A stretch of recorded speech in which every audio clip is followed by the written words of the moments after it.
Crimson droplets stain pristine white sand. The gentle waves of turquoise water lap against the shore, washing away traces of what happened just hours before.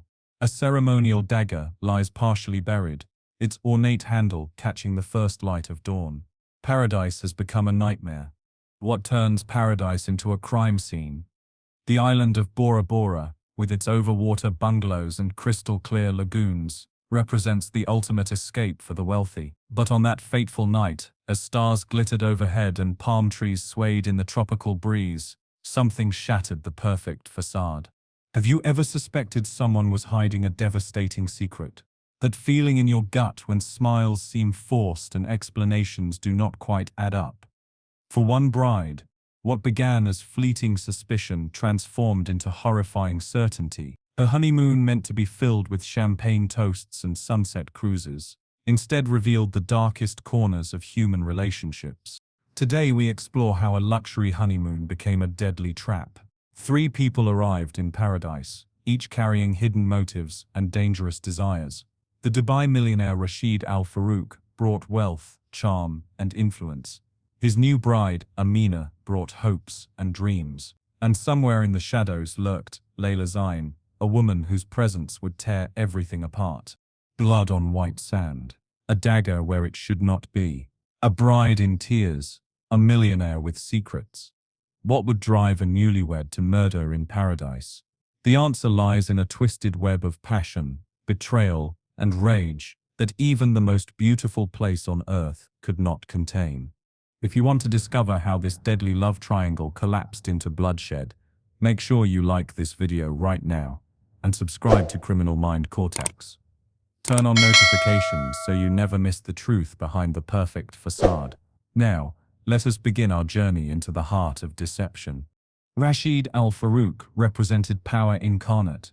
Born into moderate wealth in Dubai, he transformed his inheritance into a multi-billion-dollar empire spanning real estate, technology, and international finance. By age 35, he owned 3 private jets, 4 luxury yachts, and residential properties across 6 continents.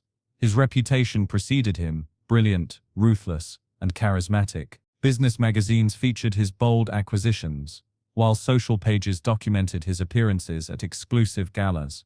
To the world, he embodied the modern Arabian success story. Behind closed doors, however, Rashid maintained a calculated distance from even his closest associates. Those in his inner circle witnessed flashes of rage when crossed and cold detachment when bored. His relationships followed a pattern: intense pursuit followed by waning interest. No woman had managed to hold his attention for more than a few months, until Amina Nassar came from a respected Lebanese family with old money and older traditions. Educated at prestigious European universities, she balanced modern independence with cultural values. Her beauty drew attention, but her intelligence commanded respect. While her peers chased fleeting pleasures, Amina focused on humanitarian causes and art preservation. She dreamed of creating a foundation to support women entrepreneurs across the Middle East, seeing marriage as a partnership to amplify her vision rather than define it. Their first meeting occurred at a charity auction in London. Witnesses described an immediate connection.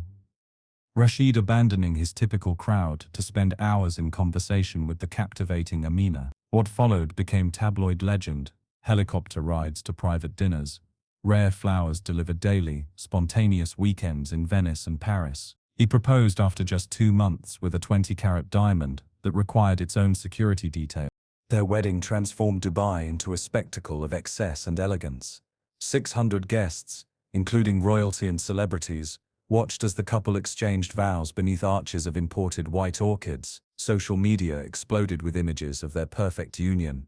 His confident smile, her radiant joy. To observers, they appeared destined for extraordinary happiness. Yet, even as they posed for photographs and accepted congratulations, subtle cracks appeared. His hand gripped hers too tightly. Her smile occasionally froze. Moments of tension passed so quickly that guests questioned their own perceptions. The facade remained impeccable, but beneath it, reality told a different story entirely. Layla Zain moved through exclusive circles like a ghost, present yet never fully seen. Her background remained a puzzle to most. Some claimed she descended from Egyptian nobility. Others whispered about connections to intelligence agencies. In truth, she emerged from modest beginnings in Alexandria, transforming herself through sheer determination and calculated relationships. Her refined accent revealed no traces of her challenging childhood. Her wardrobe, minimalist yet exquisite, spoke of understated wealth. Most striking were her eyes, amber with flecks of gold that seemed to evaluate everything and everyone as potential assets. She first encountered Rashid at a private investment conference in Zurich, 3 years before his wedding. While other women pursued him openly, Layla did something unexpected. She challenged him. During a panel discussion, she dismantled his argument about emerging markets with such precision that the room fell silent. Rather than displaying anger, Rashid appeared fascinated. That evening, they debated economic theory over dinner. By midnight, intellectual sparring had transformed into physical attraction. Their affair developed through careful scheduling and perfect discretion. They established rules: no public acknowledgements, no emotional entanglements, no promises.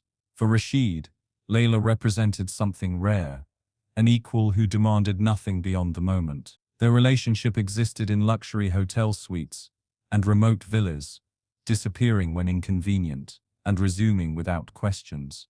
Even as he courted Amina, Rashid maintained contact with Layla through encrypted messages and coded business meetings. When Rashid announced his engagement, Layla congratulated him with champagne and disappeared for months. He assumed the affair had ended cleanly until a notification appeared on his phone during the wedding reception. A single photograph, the sunset view from an overwater bungalow in Bora Bora, the exact resort he had booked for his honeymoon. Layla arrived 3 days before the newlyweds, checking into a private villa on the opposite side of the lagoon. She arranged for a mutual acquaintance to coincidentally vacation at the same resort. The perfect cover for accidental encounters and explained absences. Her calculated pursuit displayed either extraordinary confidence or dangerous obsession. But Layla was not just any mistress seeking to continue an affair.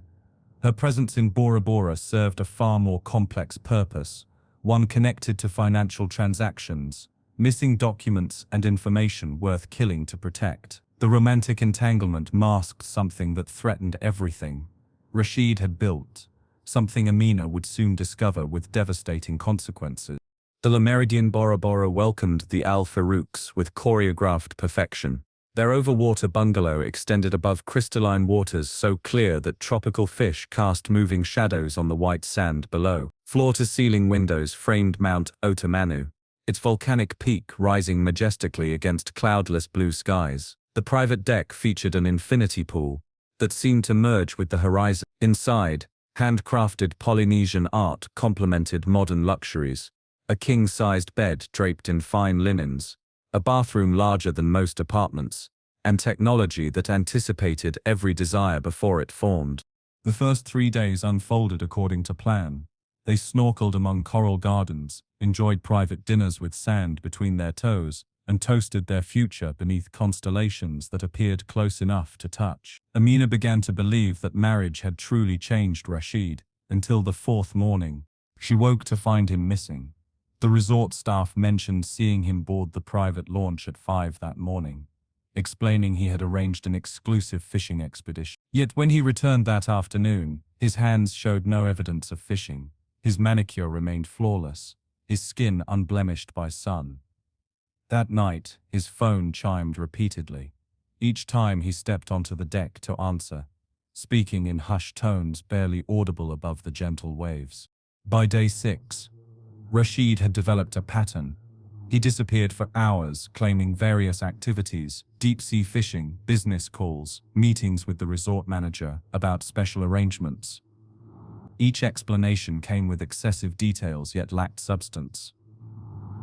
His kisses grew distracted. Twice Amina caught him staring past her shoulder during conversation, his mind clearly elsewhere. On the 7th night, she woke at 2 in the morning to find him dressing quietly in the dark. When questioned, he claimed insomnia and a desire to walk the beach. The casual ease of his lie disturbed her more than the deception itself. The next morning, while he showered, his phone illuminated with a message: same time, same place. No name, no context. Just coordinates that matched a secluded cove on the opposite side of the island. What theories do you have about what Rashid was hiding?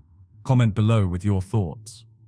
If you think Amina should have confronted him immediately, hit that like button. Could you have spotted these warning signs in paradise? Subscribe now and turn on notifications to find out what happened next. Amina abandoned passivity for action. Rather than confront Rashid with suspicions, she began collecting evidence. She memorized his passcode while pretending to sleep, then examined his phone during his morning swim. The message history revealed nothing. Rashid deleted conversations meticulously. His calendar showed blank periods that aligned perfectly with his disappearances. Too perfect, too calculated. She switched tactics, deploying the social skills that had made her a formidable fundraiser. Each morning, she chatted with different staff members, the breakfast server, the housekeeping manager, the dive instructor, building rapport through generous tips and genuine interest in their lives. Information accumulated in fragments. A private boat chartered repeatedly to the same location. A staff member instructed not to log certain room service orders. Flowers delivered to Villa 27 with no name on the card. The breakthrough came through Marcel, the night concierge, with 20 years of experience, serving the ultra-wealthy. His pleasant expression revealed nothing as Amina approached his desk at midnight, but his eyes held understanding. Madame Al-Farouk, how may I assist you this evening? Marcel, I believe my husband has been meeting someone. Villa 27. I need to know who occupies that accommodation. His hesitation lasted precisely 3 seconds before professional courtesy yielded to human compassion. The guest registered as Layla Zain arrived 8 days ago. She requested absolute privacy and pays daily in cash. He slid a resort map across the counter, a small mark indicating the villa's location. The path behind the orchid garden provides the most direct route. The confirmation struck her with physical force. She gripped the marble counter to remain standing. Marcel discreetly pushed a glass of water toward her. Would you like me to call security, madame? No, Amina whispered. Thank you for your honesty. She returned to their villa, moving through luxury that now felt hollow. The woman in the mirror appeared unchanged. Same flawless makeup, same designer resort wear. But inside, molecular restructuring had begun. The devoted wife who treasured harmony dissolved, replaced by someone capable of calculated retribution.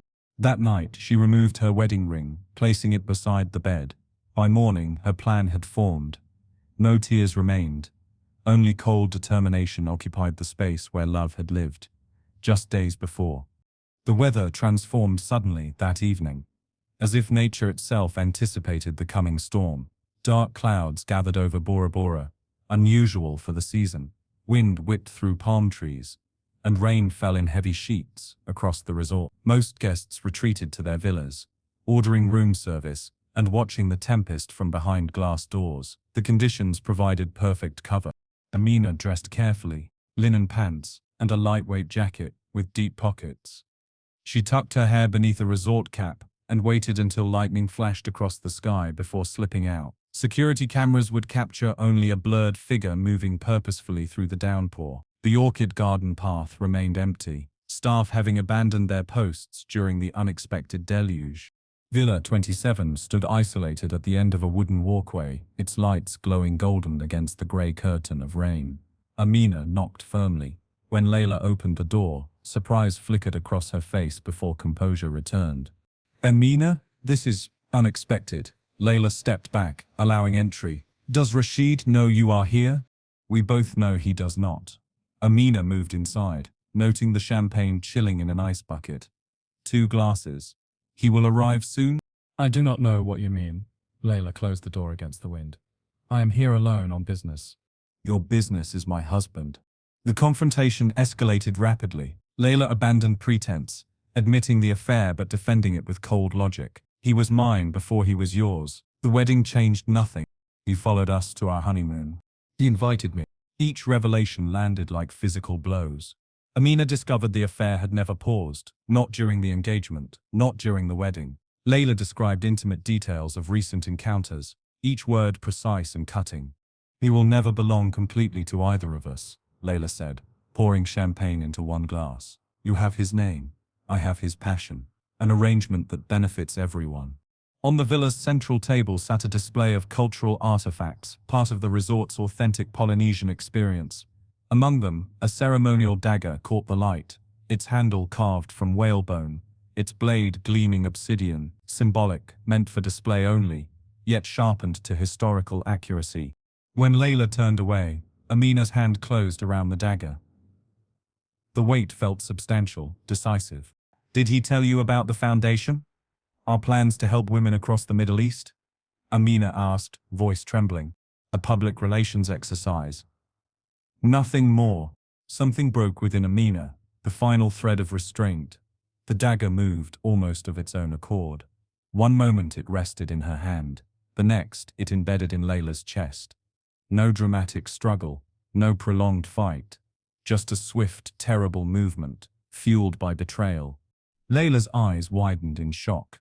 Her champagne glass shattered on the floor, blood bloomed across her white blouse, staining the imported silk. But the blood revealed a secret. As crimson spread across fabric, the outline of something beneath the blouse became visible, a recording device taped to Layla's skin. This was no ordinary liaison, no simple affair. The blood-stained wire suggested something far more calculated than passion. Amina stared at her bloodied hands, reality crashing into her consciousness. The recording device gleamed beneath torn fabric, its purpose unknown but implications enormous. She backed away from Layla's motionless form, mind racing. No time for horror, no time for regret. She grabbed tissues from a nearby table, wiped the dagger handle, and fled through the rear entrance. The storm provided cover as she navigated wooden walkways, rain washing away crimson traces from her skin. She discarded her jacket in the ocean, watching currents carry away evidence. Back in her villa, she showered under scalding water, changed into fresh clothes, and composed herself. Rashid had not returned. She practiced normal breathing, practiced appearing whole while everything inside had shattered. Morning staff discovered Layla during routine housekeeping. Their screams echoed across the previously tranquil resort. Management implemented emergency protocols. Guests confined to accommodations. Security personnel stationed at all exits. Local authorities contacted immediately. Paradise transformed into a crime scene in minutes. Police boats arrived within 30 minutes, cutting through still choppy waters. French Polynesian officers secured the area with practiced efficiency. Yellow tape surrounded Villa 27. Photographs captured every detail. The broken glass, the blood patterns, the ceremonial dagger now bagged as evidence. Inspector Benoit Legrand arrived last, stepping from the police boat with deliberate calm. His weathered face betrayed no emotion as he surveyed the scene.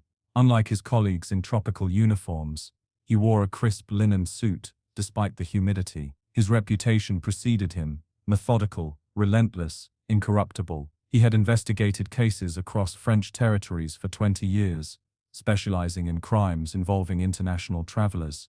Who found the body? His voice carried authority without volume. Housekeeping staff at 7:15 this morning, replied the resort manager. The victim? Layla Zain. Egyptian passport. Checked in 8 days ago. And who else should interest me at this resort? The manager hesitated. We have numerous high-profile guests, including the Al Farouks. Legrand finished. Bring them to me, separately. What was the recording device for? Why was Layla really in Bora Bora? The investigation has only begun. Subscribe now and turn on notifications to ensure you do not miss part 2 of this shocking true crime story. Leave your theories in the comments below. Inspector Legrand transformed the resort's business center into temporary headquarters. Wall-mounted screens displayed crime scene photographs, witness statements, and timeline reconstructions. Forensic evidence revealed peculiar inconsistencies. Blood spatter analysis indicated the attack came from an angle different than initial assumptions suggested. The ceremonial dagger contained 3 distinct fingerprint patterns, not 2. Explain this to me, Legrand instructed his forensic lead, pointing to magnified fingerprint images. We have confirmed prints, matching Mrs. Al Farouk, on the blade edge. Expected, as she admitted to discovering the body. The handle shows partial prints belonging to Layla Zain. And the third set? Unknown. Not matching any resort staff or registered guests. Professional quality, minimal ridge detail, suggesting someone accustomed to avoiding identification. Meanwhile, interviews with resort personnel yielded critical observations. A night security guard reported seeing a male figure entering Villa 27 approximately 20 minutes before estimated time of death. The boat captain who operated private charters confirmed taking Rashid to the secluded cove multiple times, including the afternoon before the murder. He seemed tense yesterday, the captain stated, checking his watch constantly. Previous trips, he appeared relaxed, even happy. Yesterday was different. Rashid maintained composure during initial questioning. His alibi seemed solid. Dinner with Japanese investors until midnight, confirmed by restaurant staff and security footage. His expression displayed appropriate shock upon learning of Layla's death, though his eyes revealed calculation rather than grief. I barely knew her, he claimed. Perhaps we met at some business function. When confronted with evidence of multiple boat trips to her location, his demeanor shifted subtly. My wife needed privacy for calls to her family. I explored the island. If I passed near this woman's accommodation, it was coincidental. The resort telephone records contradicted his statement. No calls from their villa to Lebanon during the entire stay. Most telling was testimony from Marcel, the night concierge. Mr. Al-Farouk requested daily reports about his wife's movements. He offered substantial compensation for discretion. When Madame asked about Villa 27, I informed him immediately as instructed. Inspector Legrand assembled these fragments with methodical precision. The recording device found on Layla's body contained encrypted files requiring specialized equipment to access. Blood evidence under ultraviolet examination revealed cleaned smudges along the villa walls. Someone had attempted to remove evidence of a third person. The investigation no longer focused solely on Amina. Something more calculated than crimes of passion had occurred in paradise. 3 days into the investigation, Inspector Legrand received a classified file from Interpol. Layla Zain was not merely a mistress, she worked as a covert financial investigator for an international banking consortium. Her mission, document Rashid al-Farouk's elaborate money laundering operations spanning 12 countries. The recording device contained evidence of his criminal network, including offshore accounts holding billions in illegally obtained funds. She infiltrated his life 5 years ago, Legrand explained to his team, gaining his trust through calculated encounters at financial conferences. The affair provided perfect cover for gathering evidence. Rashid had discovered her true identity 1 month before his wedding. Rather than exposing her, he developed a counter-strategy. Marriage to Amina provided respectability while he prepared to eliminate the threat. The honeymoon location was selected specifically because French Polynesia's remote location would complicate any investigation. Most shocking was Amina's unknown connection. Her family's foundation had unwittingly served as one of Rashid's primary laundering channels. Documentation proved she remained completely unaware, her humanitarian work providing perfect cover for moving illegal funds. The truth about that fatal night emerged through painstaking reconstruction. After Amina confronted Layla, she indeed stabbed her, but the wound was not immediately fatal. Security footage revealed Rashid entering the villa 20 minutes later. Having been alerted by Marcel, he discovered the injured Layla, attempting to transmit final evidence. The third set of fingerprints belonged to him. He finished what his wife began, Legrand concluded, ensuring Layla could never testify against him. He cleaned the scene, hoping Amina would be blamed entirely. The ceremonial dagger told the complete story under advanced forensic analysis. 2 distinct stab wounds from different angles. 2 attackers, 1 victim. The ultimate betrayal came not from the affair, but from Rashid using his traumatized wife as an unwitting accomplice in murder. The trial of Rashid and Amina al-Farouk captivated international attention for 18 months. Courtroom proceedings revealed layer upon layer of deception. Financial experts testified about billions funneled through humanitarian foundations. Security analysts detailed how Rashid manipulated global markets through insider trading and coercion. Amina accepted responsibility for her actions, while providing crucial testimony against her husband, The prosecution demonstrated how Rashid had psychologically manipulated her, exploiting her emotional vulnerability after discovering the affair. The court recognized her as both perpetrator and victim. The verdict came on a rainy Tuesday. Rashid received consecutive life sentences for first-degree murder, financial crimes, and obstruction of justice. Amina received 8 years with possibility of parole, acknowledged as an unwitting accomplice, manipulated by a master criminal.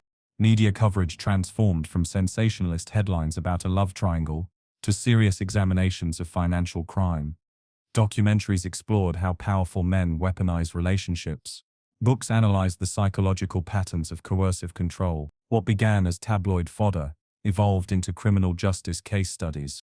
The Al Farouk financial empire collapsed completely. Assets worth billions were frozen, then redistributed to victims of his schemes. Ironically, much went to women entrepreneurs across the Middle East, fulfilling Amina's original vision while she served her sentence. Bora Bora struggled to reclaim its reputation as the ultimate romantic destination. Despite management changes and extensive renovations, Villa 27 remained vacant. Locals created their own narrative, claiming the lagoon itself rejected violence against women. Some guests reported hearing unexplained sounds near the site, reminders that paradise cannot hide certain truths. The resort continues operating today, though guides avoid mentioning certain villas during orientation tours. Paradise cannot hide truth forever. The Bora Bora Honeymoon murder reminds us that deception carries weight, eventually breaking even the strongest facades. Trust, once fractured, transforms into a weapon, sharper than any blade. The Al Farouk case demonstrates how secrets demand payment, with interest from everyone involved. The price: lives destroyed, fortunes lost, reputations shattered, all because truth remained hidden beneath layers of calculated lies. What secrets have you encountered that changed everything? Share your thoughts in the comments. If this investigation fascinated you, hit like, subscribe to Criminal Mind Cortex, and activate notifications now. Your support helps us continue uncovering the dark realities behind perfect appearances.